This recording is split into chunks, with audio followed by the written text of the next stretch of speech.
नमस्कार दोस्तों, मैं डॉक्टर स्वप्निल सागर जैन निरामय होम्योपैथी के अपने इस YouTube चैनल पर आप सभी का बहुत बहुत स्वागत करता हूं। दोस्तों, आजकल भारत में पित्ताशय की पथरी यानी कि गाल ब्लैडर स्टोन बहुत तेजी से फैल रहा है और इसके पीछे सबसे बड़ा कारण है हम लोगों का अनियमित खान पान। यानी कि हम लोग अपने खाने में उन चीज़ों का इस्तेमाल करने लगे हैं जो कि हमारे लिवर के लिए और हमारे गाल ब्लैडर के लिए बहुत ही ज़्यादा हानिकारक हैं। इसी कारण से सबसे ज़्यादा गाल ब्लैडर में पथरी के केसेस आजकल भारत में रिपोर्ट किए जाते हैं। तो इसी खान पान की समस्या को दूर करने के लिए मैंने एक डाइट चार्ट बनाया है जो कि 7 दिनों का डाइट चार्ट है। यानी कि रविवार, सोमवार, मंगलवार, बुधवार, गुरुवार, शुक्रवार और शनिवार सभी दिनों में हमें नाश्ते में क्या खाना है, हमें दोपहर के लंच में क्या खाना है और रात में हमें डिनर में क्या खाना है। ये मैंने टाइम के अकॉर्डिंग और आपके शरीर की ज़रूरत के हिसाब से किस मात्रा में कितनी चीज खाना है ये मैंने इसको एक ऑर्डर में बताया है। तो आज इस वीडियो में मैं आपको यही सारी बातें बताने वाला हूं। तो चलिए दोस्तों शुरू करते हैं। तो दोस्तों हम लोग शुरू करते हैं रविवार से। तो उसमें हमें सबसे पहले सुबह के नाश्ते में हमें 8 साढ़े 8 बजे ये नाश्ता लेना है और इसमें हमें थोड़ा सा उत्तपम लेना है और हरी चटनी खाना है। इसके बाद 11 साढ़े 11 बजे के आसपास हम लोग 1 कप उबले चने खा सकते हैं। यदि आपको जरूरत लगे तो ये बिल्कुल जरूरी नहीं है कि आप बिल्कुल खाएं ही। लंच आपको 1 बजे दोपहर में करना है और इसमें 1 कप चावल लेना है, आधा कप सोया चंक्स करी लेना है और भिंडी की सब्जी लेना है आधा कप और इसके साथ साथ छोटा कप लो फैट दही इसके साथ लेना है आपको। शाम के डिनर को हमेशा 7 बजे लेना है। दोस्तों ये बात हमेशा याद रखिए कि जो लोग शाम को 7 बजे के बाद, साढ़े 7 बजे के बाद डिनर करते हैं उन लोगों को हमेशा पेट से संबंधित कोई ना कोई तकलीफ बनी रहती है। इसलिए शाम को 7 बजे डिनर कर लिया करें। इसमें रविवार के दिन आप टूटी हुई गेहूं का उपमा ले सकते हैं 1 कप और आधा कप हरी बीन्स की सब्जी ले सकते हैं। इसके बाद हम बात करते हैं कि हमें सोमवार को खाने में क्या लेना है। तो दोस्तों सोमवार के लिए मैंने बनाया है सुबह के नाश्ते में 8 साढ़े 8 बजे जो आपको करना है उसमें मिक्स वेज पोहा 1 कप, आधा कप लो फैट मिल्क, ये आपको नाश्ते में लेना है। उसके बाद दोपहर के खाने में आपको 1 बजे जो लंच लेना है आपको उसमें 3 चपाती लेना है, आधा कप क्लस्टर बीन की सब्जी लेना है, 100 ग्राम मूंग दाल लेना है, लगभग आधे कप के आसपास मूंग की दाल आपको लेना है। इसके बाद रात के डिनर की जब हम बात करते हैं तो शाम को 7 बजे हमें डिनर लेना है। इसमें हमें 2 रोटी लेना है यानी कि 2 चपाती लेना है और आधा कप कटहल की सब्जी लेना है। इसके बाद यदि हम बात करें कि हम मंगलवार को खाने में क्या लें तो मंगलवार के खाने में हम ले सकते हैं सुबह नाश्ते में 8 साढ़े 8 बजे के आसपास हम वेजिटेबल ओट्स का उपमा ले सकते हैं 1 कप और उसके साथ आधा कप लो फैट मिल्क यानी कि बिना फैट वाला दूध हम ले सकते हैं। इसके बाद दोपहर के खाने को हमें 1 बजे लेना है जिसमें कि हमें आधा कप चावल लेना है, 2 रोटियां लेना है मध्यम और आधा कप किडनी बीन्स यानी कि राजमा करी हमें लेना है। इसके साथ हम आधा कप परवल की सब्जी भी ले सकते हैं। रात के खाने में शाम को 7 बजे हमें चने लेना है लगभग 100 ग्राम, हल्की कॉफी लेना है 1 कप, 2 रोटी या चपाती और आधा कप मिक्स वेज करी हमको लेना है। तो इस तरह हम मंगलवार की डाइट हमारी हो जाती है। यदि अब हम बुधवार की डाइट की बात करते हैं तो बुधवार को हम खाने में खा सकते हैं सुबह का नाश्ता 8 साढ़े 8 बजे 2 स्लाइस ब्राउन प्लस 1 स्लाइस कम वसा वाले पनीर, साथ में 1 मूंग दाल का पराठा और आधा कप कम वसा वाला दूध। दोपहर की खाने की यदि हम बुधवार को बात करें तो हमें इसमें वेज पुलाव या दाल चावल 1 कप लेना है, आधा कप सोया चंक्स की करी लेना है और आधा कप हमें लो फैट दही लेना है। रात के खाने की हम बात करें यानी कि डिनर की यदि हम बात करते हैं तो शाम को 7 बजे 2 रोटी या चपाती जिसे कहते हैं और आधा कप भिंडी की सब्जी, ये आपका खाना दिन भर की आपकी जरूरत को हमेशा पूरा कर दिया करेगा।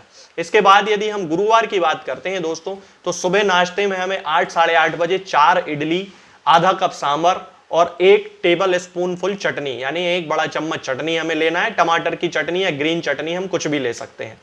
दोपहर के खाने में हमें 1 बजे 3 रोटी, आधा कप सलाद, 100 ग्राम काली मूंग की दाल और आधा कप गोभी की सब्जी हमें लेना है। और रात के खाने में शाम को 7 बजे 2 रोटी या चपाती जिसे हम कहते हैं और आधा कप टमाटर की सब्जी, ये हमें गुरुवार को लेना है। तो इससे हमारे दिन भर की जरूरत जो आहार की है वो भी पूरी हो जाएगी और हमें पूरा न्यूट्रिशन भी मिलेगा। इसके बाद यदि हम शुक्रवार की बात करते हैं तो शुक्रवार को सुबह नाश्ते में 8 साढ़े 8 बजे हमें 3 चपाती और आधा कप आलू मसाला लेना है, ये नाश्ते में है। दोपहर के खाने में हमें जो 1 बजे लेना है उसमें 1 कप चावल लेना है, आधा कप दाल लेना है या पालक की सब्जी लेना है और आधा कप लो फैट दही लेना है। इसके बाद रात के खाने की यदि हम बात करते हैं, शाम को 7 बजे हमें जो लेना है उसमें टूटी हुई गेहूं का उपमा 1 कप लेना है और आधा कप हमें हरी बीन्स की सब्जी लेना है। तो इस तरह ये हमारे शुक्रवार की आहार की जरूरत को पूरा करेगी और इसके साथ ही हमें न्यूट्रिशन भी पूरा मिलेगा। इसके बाद यदि हम शनिवार की बात करते हैं तो सुबह हमें नाश्ते में 8 साढ़े 8 बजे मेथी के 2 पराठे लेना है और 1 बड़ी चम्मच हरी चटनी लेना है। दोपहर के खाने में 1 बजे हमको 2 रोटी लेना है, 1 कप चावल और 100 ग्राम सांभर लेना है। इसके साथ ही 1 कप खीरे का सलाद यानी ककड़ी का सलाद हमें लेना है। इसके बाद रात के खाने में शाम को 7 बजे 3 गेहूं के डोसे हम ले सकते हैं और आधा कप करेली की सब्जी ले सकते हैं। इन सभी खानों में नमक आप अपनी स्वाद के अनुसार यूज कर सकते हैं। तो दोस्तों ये जो डाइट चार्ट मैंने बनाया है ये आपके शरीर के हिसाब से सबसे अच्छा है और आपके शरीर की सभी जरूरतों को, जितने न्यूट्रिशन की हमें जरूरत है, जितने पोषक तत्वों की हमें जरूरत है, वो सभी की जरूरत ये पूरी करता है। तो आप इस तरह इन 7 दिनों में 7 तरह के डाइट चार्ट को फॉलो करके ना केवल अपनी पित्ताशय की पथरी को खत्म कर सकते हैं बल्कि आगे आपको कभी पित्ताशय की पथरी यानी कि गॉल ब्लैडर स्टोन ना हो, इसका भी आपको फायदा मिलेगा। तो आज के लिए दोस्तों फिलहाल इतना ही। आगे के वीडियोस में मैं आपसे बात करूंगा कुछ नई बीमारियों के बारे में और उनकी होम्योपैथिक दवाओं के बारे में।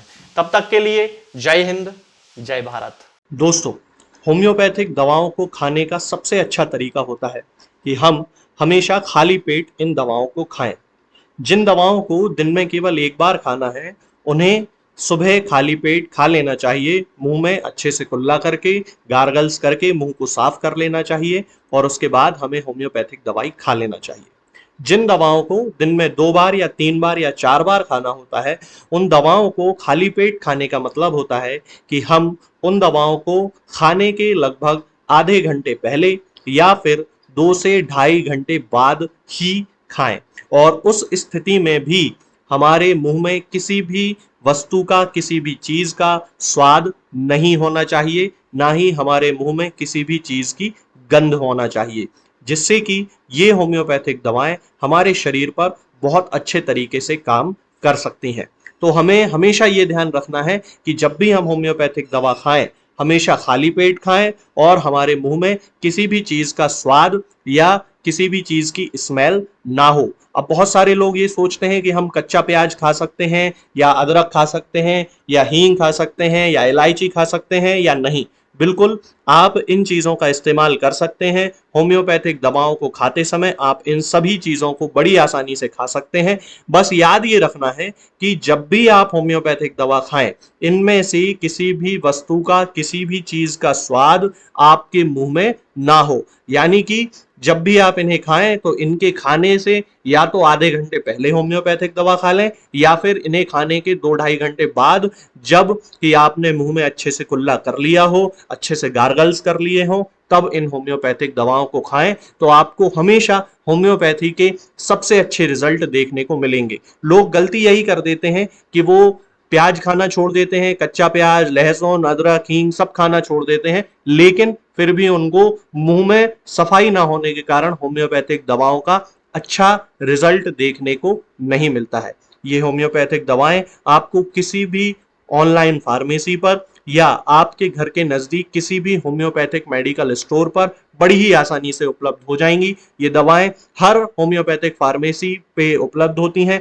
हर ऑनलाइन फार्मेसी पर उपलब्ध होती हैं, इसलिए आप वहां से इन दवाओं को प्राप्त कर सकते हैं। निरामय होम्योपैथी क्लिनिक से ना ही किसी मरीज को कोई दवा बेची जाती है और ना ही कोई दवा भेजी जाती है, इसलिए अपने नजदीकी होम्योपैथिक मेडिकल स्टोर या ऑनलाइन फार्मेसी से ही इन दवाओं को प्राप्त करें।